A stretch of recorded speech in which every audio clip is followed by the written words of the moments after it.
CPM జాతీయ ప్రధాన కార్యదర్శి కామ్రేడ్ సీతారాం ఏచూరి గొప్ప మేధావి అని, ఆయన మరణం వామపక్ష ఉద్యమానికి యావత్ భారతదేశానికి తీరని లోటని సిపిఎం తూర్పుగోదావరి జిల్లా కమిటీ సభ్యులు ఎం సుందర్ బాబు అన్నారు. శుక్రవారం కొవ్వూరు కార్యాలయం నందు ఏచూరి సంతాప కరిమించి కనకారావు అధ్యక్షతన సభ జరిగింది. ఈ సందర్భంగా ఏచూరి చిత్రపటానికి పూలమాలలు వేసి నివాళులర్పించారు.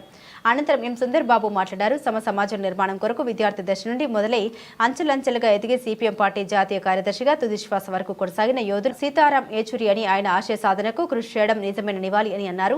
ఈ కార్యక్రమంలో కొవ్వూరు పట్టణ అధ్యక్షులు గంధం బాపూజీ, కరిమించో కనకారావు, సాజీపల్లి పెంటయ్య, పలకాపారావు, పి చిన్నబాబు, నాగభూషణం, మాసవరపు అప్పలనాయుడు తదితరులు సంతాప సభలో పాల్గొన్నారు. విముక్తి కోసం, కష్టజీవుల హక్కుల కోసం, కష్టజీవుల రాజ్యం కావాలని కోరుతున్నటువంటి భారత కమ్యూనిస్ట్ పార్టీ మార్క్సిస్ట్ సిపిఎం అఖిల భారత ప్రధాన కార్యదర్శి కామ్రేడ్ సీతారాం ఏచూరి గారు నిన్న సాయంత్రం అనారోగ్యం కారణం చేత అకస్మాత్తుగా చనిపోవడం జరిగింది. ఆయన మృతికి తూర్పుగోదావరి జిల్లా కమిటీ, కొవ్వూరు పట్టణ కమిటీ తరఫున సంతాప సూచకంగా ఈ కార్యక్రమం నిర్వహిస్తా ఉన్నాం.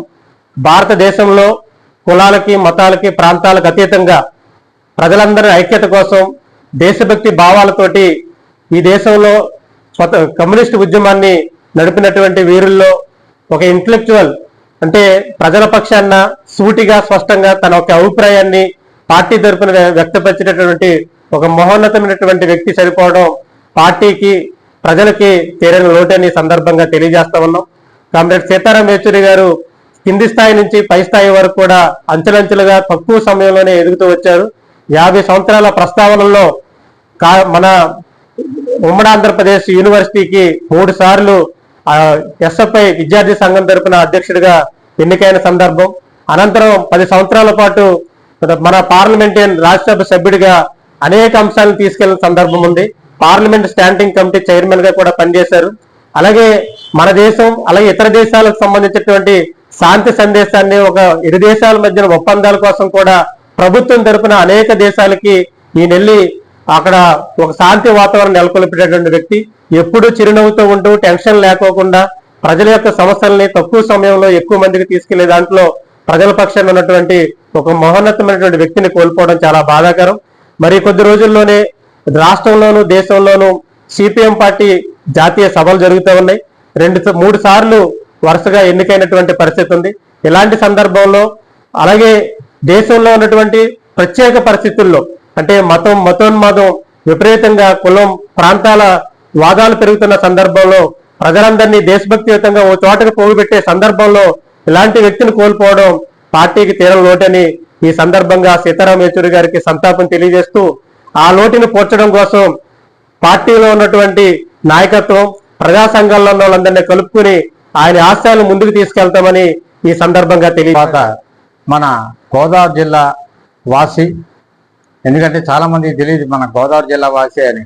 ఆయన తెలుగు వారిని కూడా చాలా మంది, ముఖ్యంగా నాకు కూడా చాలా రోజుల వరకు సీతారాం ఏచూరి గారు చాలా బాగా మాట్లాడుతున్నారు. పార్లమెంట్లో కానీ బయట కానీ మీటింగుల్లో నేను, ఎందుకంటే పేపర్ చదువుతూ ఉన్నప్పుడు చూసేవాడిని. అటువంటి, ఎందుకంటే ప్రతి విషయం కూడా క్షుణ్ణంగా మాట్లాడి అన్యాయాన్ని ఎదిరించినటువంటి ఒక కమ్యూనిస్ట్ పులి మన సీతారాం ఏచూరి గారు.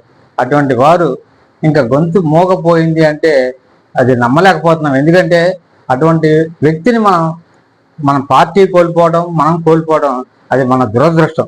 ఇంకా అటువంటి వ్యక్తులు ఉంటారా ఉండరా అనేది, ఎందుకంటే మన గోదావరి జిల్లాలోనే అది కమ్యూనిస్టు పార్టీని బలపరిచిన వాళ్ళు చాలా మంది ఉన్నారు. ఎలాగంటే పుత్తలపల్లి సుందరయ్య గారు కానీ, మన జిఎస్ బాలాజీ దాస్ గారు కానీ, ఇంకా మన సీతారాం ఏచూరి గారు కానీ, అలాగే చాలా మంది, డి రాజా అని ఆయన, మన సుర్జిత్ సింగ్ అని పంజాబ్ ఆయన, ఇటువంటి వాళ్ళు కోవలో కన్నా ఎక్కువ స్థానాన్ని నిలబెట్టుకున్నటువంటి వ్యక్తి మన సీతారాం ఏచూరి గారు.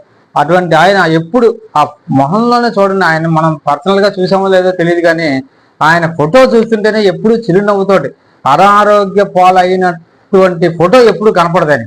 ఎందుకంటే ఆయన ఎప్పుడు చిరునవ్వుతోటి ఆ ఫోటో కనపడుతూ ఉంటుంది. అంటే అంత చక్కగా ఆ ఎదుటి వాళ్ళని ఆకర్షించేటువంటి, ఎందుకంటే ఆయన ఏదైనా మాట్లాడుతుంటే, ఒక సమస్య గురించి మాట్లాడుతున్నప్పుడు అవతల వ్యక్తులు గ్రహిస్తారు అనేటువంటి మనస్తత్వం గల వ్యక్తి ఆయన అని అనిపించింది నాకు. ఎందుకంటే ఆయన మొహంలో ఆ చిరునవ్వు, ఇంకా ఆ చిరునవ్వు మనకు కనపడదు, ఆ తెల్ల జుట్టు, అటువంటి వ్యక్తి మనకి కనపడ్డు. అటువంటి వ్యక్తిని మనం కోల్పోవడం మన దురదృష్టం. ఇంకా అంతకన్నా ఇంకా నాకు మాటలు రావట్లేదు. ఈ అవకాశం ఇచ్చినటువంటి వారికి